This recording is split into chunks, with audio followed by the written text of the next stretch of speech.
In Game 5 of the NBA Finals, Jalen Williams exploded. Shai Gilgeous-Alexander turned into a playmaking machine, and the Thunder survived the TJ McConnell takeover, along with another great Pascal Siakam game. But the biggest story was OKC holding Tyrese Haliburton to 4 points on just 0 for 6 shooting. Haliburton strained his calf about 5 minutes into the game, so he wasn't 100%, but this Thunder lockdown has extended through multiple games and is primarily the result of a tactical advantage they have matching up with the Pacers.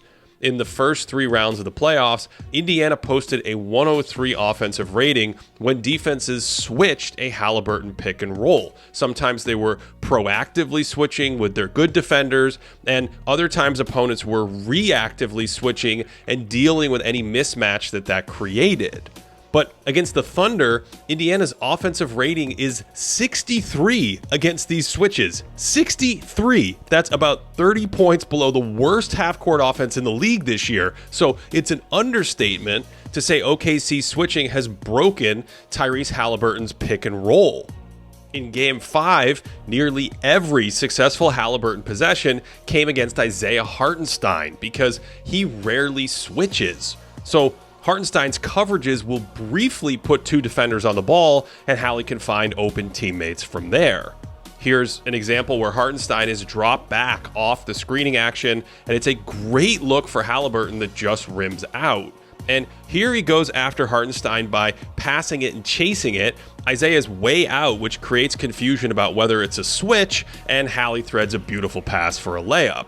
So a minute later, we get vintage Haliburton ball. Again, resetting his dribble with the screener. That pulls Hartenstein out. This time, Tyrese looks at the roller to move the corner defender over to help, and that opens a teammate and is just great offense.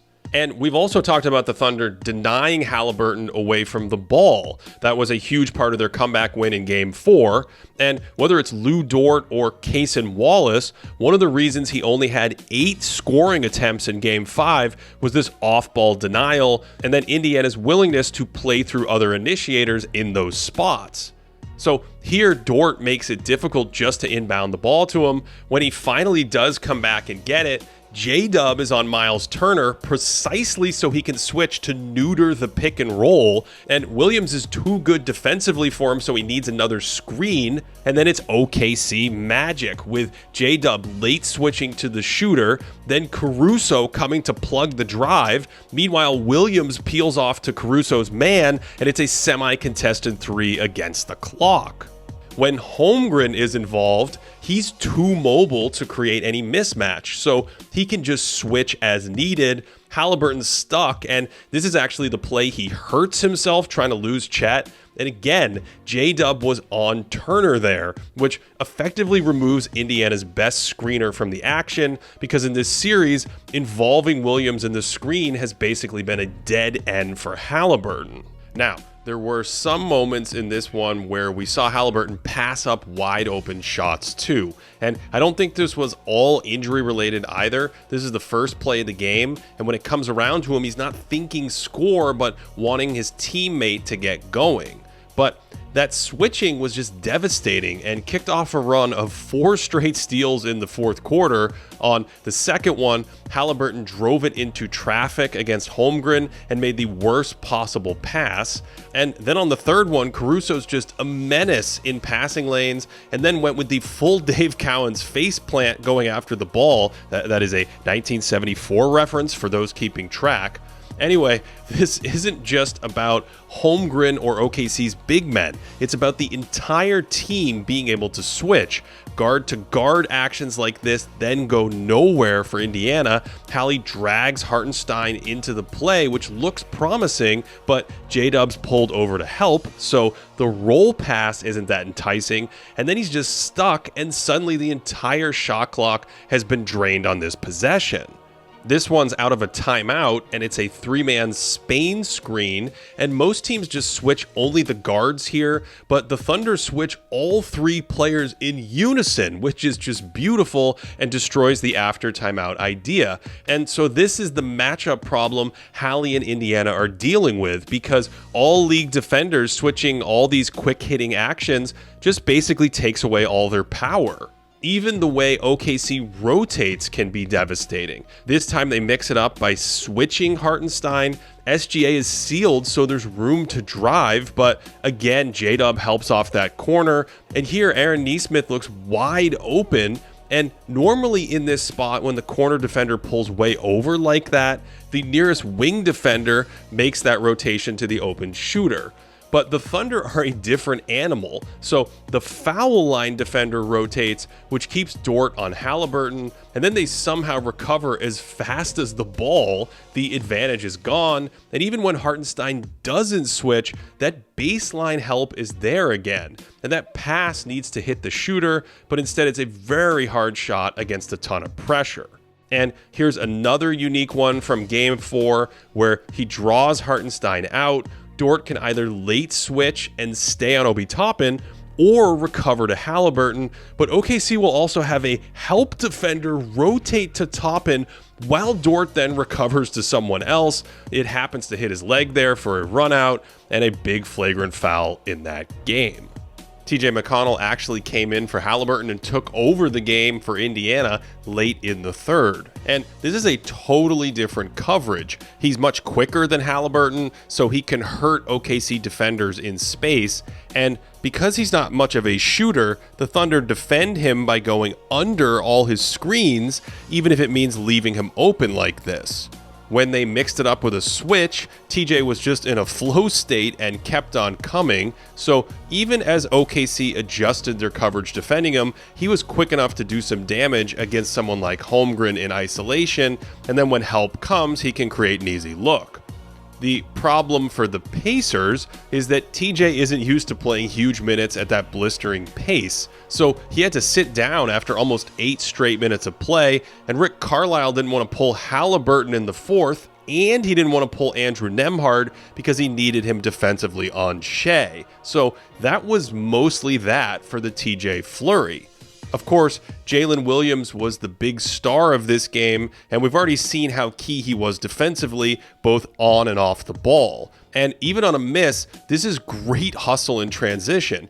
Dort plays both the ball and the trailer, asks Wallace to come plug up Haliburton, that is mastery. Then J-Dub's hustle erases an open 3, and Chet steps up to then recover and block it like he's Tim Duncan. Williams' speed continued to cause problems for the Pacers' full court pressure, attacking the backpedaling big men 40 feet from the hoop.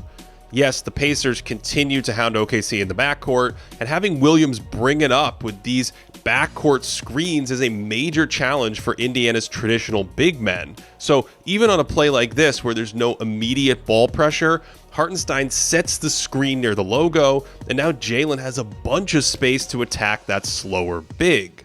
He was obviously very aggressive this game, up faking and then just exploding downhill on this play, but I thought his tempo was a major factor too, changing pace under control in tight situations all night, and this was probably the best I've seen him stopping and starting with crisp ball handling to pry open the defense.